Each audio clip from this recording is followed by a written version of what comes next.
going the extra mile it's worth it.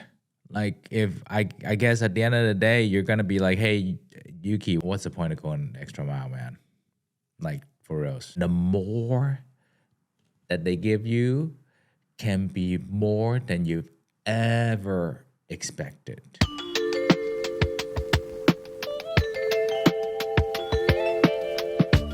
So here we are going through the 17 keys of success. Today we'll go through number 4, going the extra mile. Let me refresh our memory. Number 1 is having a definiteness of purpose. Number 2 is having a group or one mastermind or a group of mastermind. Number 3 is apply faith. You have to be able to apply faith in yourself and the things you're doing so that the thing you do attract more people with more faith, and they'll contribute and be part of your share the part of your journey. Number 4 is going the extra mile. People's least favorite. What do I mean by that? People are already fed up with doing what they're supposed to do. Like a lot of people do less than what you ask them to do, right? Like, you know, if you're in a management position, if you're in the kitchen, there's a lot of people that would only do what you ask them to do, and they can barely do what you ask them to do well. And those people are the ones that don't last. Like, they're the ones that people just kind of give up on them and say, hey, you're just here, you're barely doing the damn thing. I have to keep asking you. I'm sorry, you gotta go. Like, those are the people that just doesn't last in the kitchen, in any organization, anywhere. They just don't last. And that's a lot of people.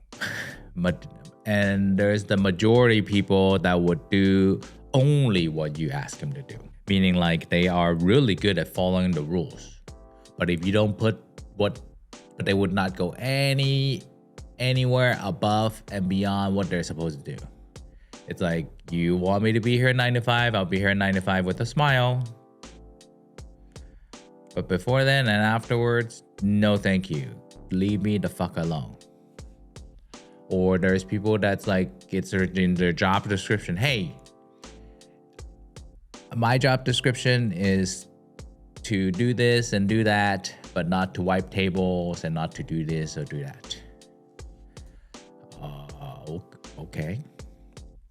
So that makes up, you know, the majority of the people, between the people that barely can't even do what they're asked to do, and then there's people that do what they give you exactly what you give. That is it. And then there's people that go the extra mile. So hopefully you can see that just going the extra mile doesn't have to be a lot. If you're doing anything above what you're asked to do, it's going the extra mile already. And sooner or later, you'll be far way above and beyond everybody else in everything that you do. So going the extra mile would be someone that that's determined to be there, the first person to open and the last one to be there. Nobody asked them to, but they just choose to be because they love being there. They would make sure that their teammates when they see people need help, they don't just stand there and watch. Like, there's a lot of people that just say, hey, you know, that's not what I'm supposed to do. I'm just going to stand there and watch, you know. Or there's people that's like, hey, man, like, this is a team effort. Let's roll up my sleeve. Let's go. I got my shit taken care of. Who else can I help? Let's get this shit done. Let's roll. So, and then there's like going extra mile. Like if someone, if someone asks you to make a delivery, right? Instead of just dropping it off at the door, just knock on the door, say hello, take the time to have a conversation with the person that you're bringing delivery to. Well, where does all those extra mile go? Right? Like you do all these extra things for other people, but where does that get you? You're probably sitting there thinking you're a sucker for doing extra. Like, what are you expecting? Like doing extra for me, like, it's funny because, maybe because I'm in the food business or the restaurant business. For me, going the extra mile equates to like a tip.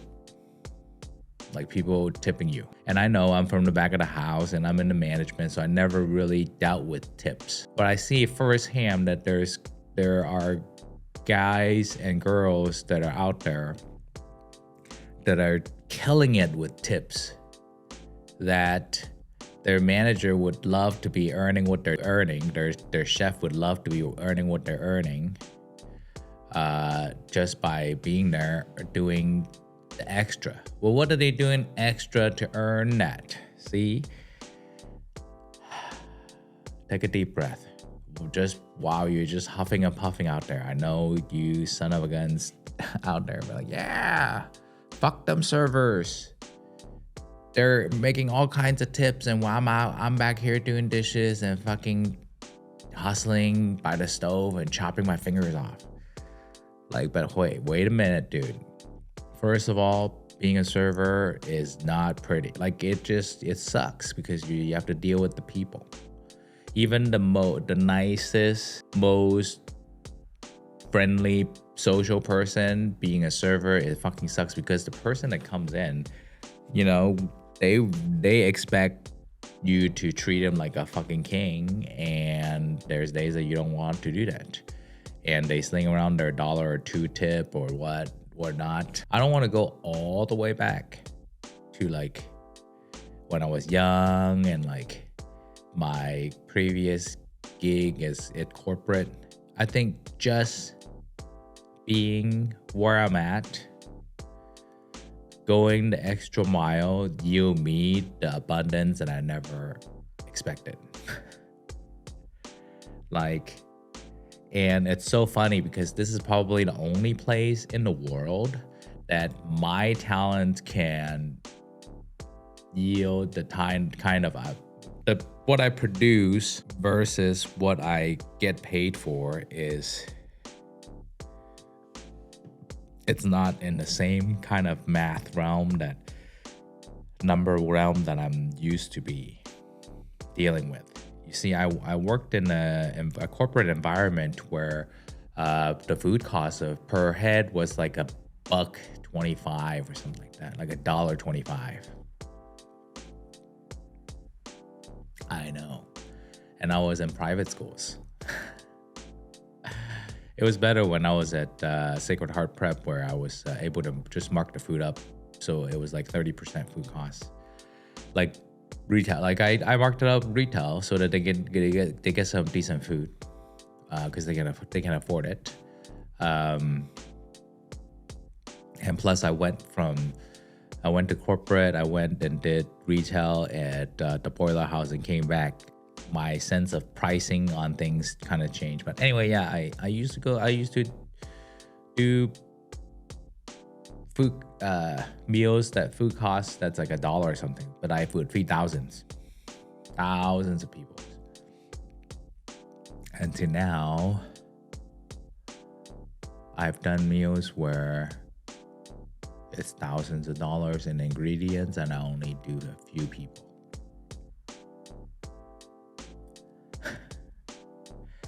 I think going from one extreme to the other, I kind of earn it from all the little extra miles I go and everything I do, and every way I can apply just that extra bit of effort, right? Like being in the gym, it is that last push, that last burn, shaky one, that yields the most results, right? And now, a quick break. We hope you're enjoying this episode of The Art of Chef. If you're listening to us on your podcast app, we want to invite you to watch these episodes again on our YouTube channel. This is a completely different entertainment experience. Especially during our guest interviews, we love to spice things up with GIFs and other visuals that really bring the episodes to life. So don't be a stranger. Subscribe to The Art of Chef on YouTube and download episodes wherever you get your podcasts.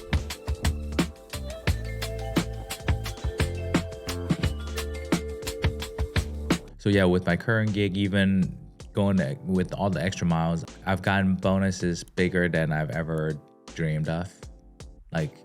And I understand that I'm very, very fortunate who I'm working for, and that they're very, very fortunate people as well, but they don't have to. But I truly think is because of the extra miles that I put in for my gig and for them. My wife is totally out of my league. When I met her. And no, don't say I'm putting myself down, this and that, but ask anybody. Go ahead, ask anybody. Ask any of my friends. They'll say, yeah, that Sue is out of B's league for sure. A Yuki's league.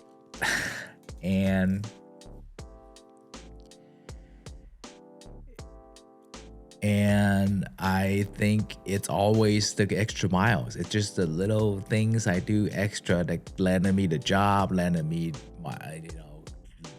love from my wife, and acceptance and forgiveness, and to where I'm at. And even now, creating the pod, lighting, mics, camera, computer editing, hiring Laurel to be my brand manager, having her team, having editors, having Kitty as my business mentor, having Berto as my life coach, having amazing spouse and family, having Fred and Mie as my left and right hand. To be the number one of doing what I'm doing. It's the extra miles. And guess what? I am always expecting extra now. I know the word expecting extra is bad, but I am at a point where I feel that I've put enough extra mile, and I've built in enough extra mile that I should be getting extra. So I have an extra interesting life. I have an extra abundant life.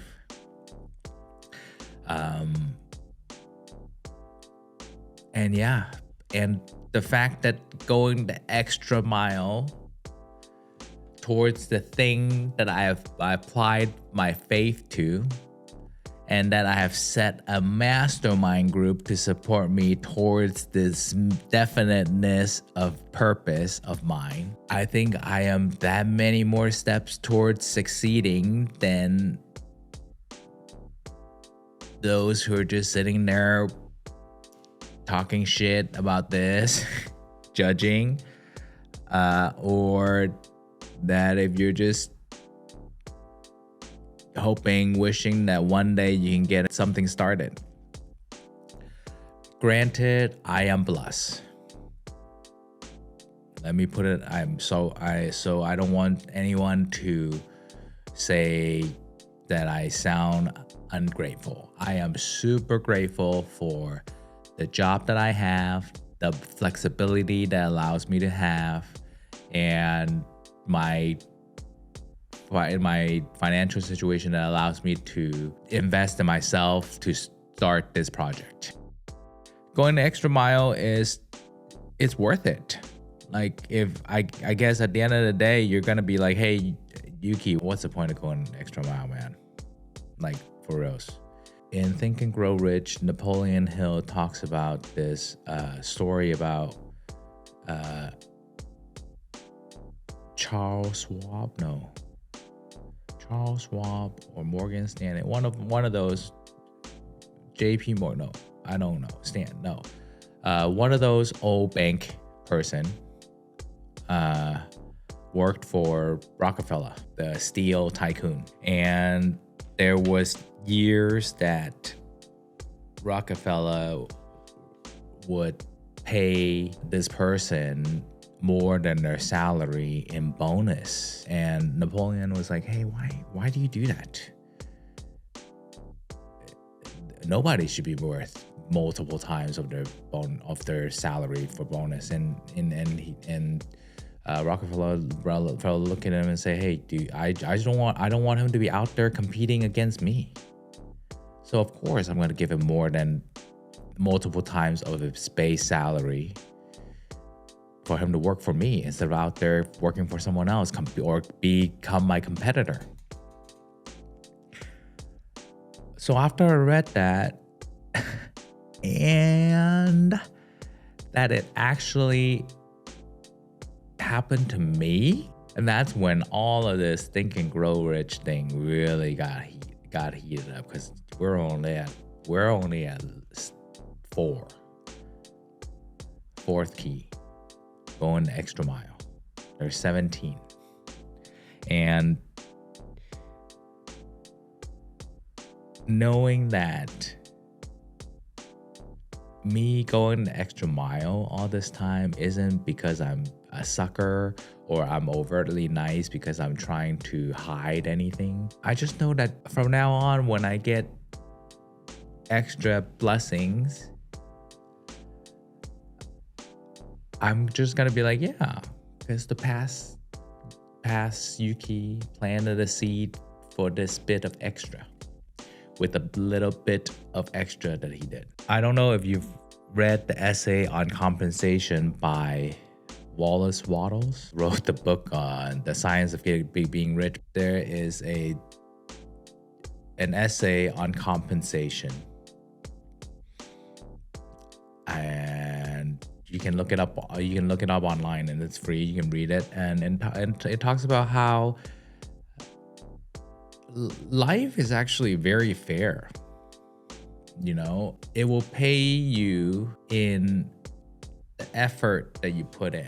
Like, it's one-to-one. Like, you get paid for what you do. Okay, I understand that. Like, if I work $10 an hour, I work 1 hour, I get $10, right? So that was easy to understand, but how you can use that to your advantage is, have you heard of someone doing what you do for $100 an hour?